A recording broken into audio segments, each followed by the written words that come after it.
কেমন আছো বন্ধুরা? আশা করি সবাই ভালো আছো, আমিও ভালো আছি। আজকে করব এই যে ডিমের ডালনা করব। আলু টমেটো সিদ্ধ করা রয়েছে, আগে থেকে করে রেখেছি। আলু টমেটোটা সিদ্ধ। আবার খুব গরম গো, দেখাতে পাচ্ছি না, যাই হোক তখন করবো, দেখবে। চলো রান্নায় ফিরে যা। গ্যাসটা জ্বালিয়ে দিয়েছি।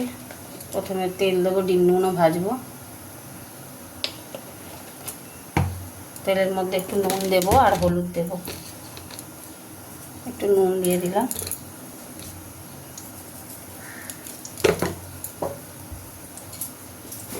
আর একটু হলুদ দেব।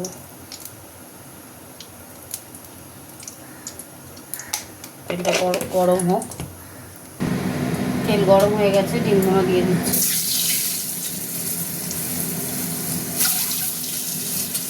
প্রথমে চারটে, তারপর তিনটে দেবো। এখন ভাজা হতে থাক। দেখো সব কটা ডিম ভাজা হয়ে গেছে। এবার ডিমগুলো সব তুলে নেবো।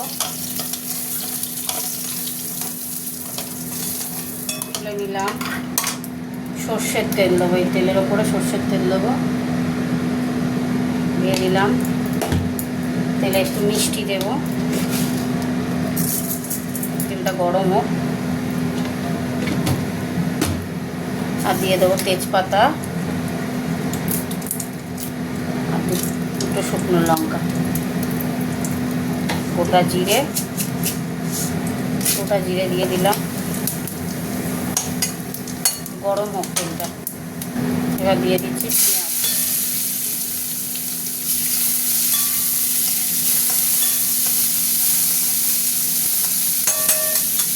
পেঁয়াজটা একটু ভাজা ভাজা হোক। পেঁয়াজটা ভাজা ভাজা হয়ে গেছে, টমেটো সিদ্ধটা দিয়ে দিলাম। এবার দিয়ে দেবো হলুদ গুঁড়ো,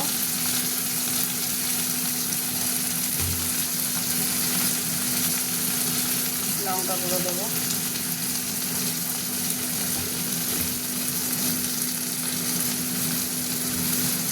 নুন দিয়ে দিলাম।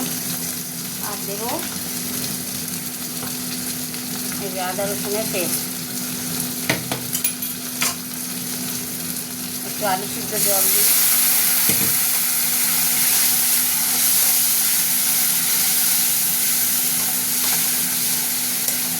মশলাটা ভাজা ভাজা হোক।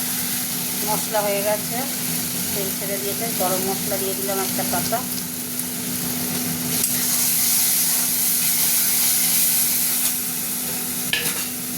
এবার আমি এই যে আলু সিদ্ধ করাটা তুলে দিলাম।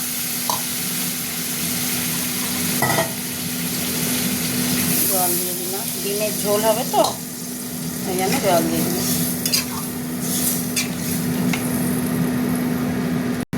একদম পারফেক্ট সব। দেখো কাঁচা লঙ্কার ডিমগুলো দিয়ে দিলাম। বেশি তো ফুটবে না, কেননা দেওয়াই আছে, সিদ্ধ হয়ে গেছে আলু। চাপা দিয়ে দিলাম, একটু ফুটুক।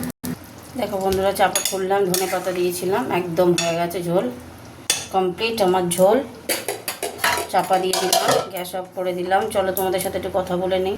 তো আজকে ডিমের ডালনা করলাম, কেমন হয়েছে জানিও। টাটা বন্ধুরা, কমেন্ট করো কিন্তু ভুলো না, কেমন? প্লিজ কমেন্ট করো।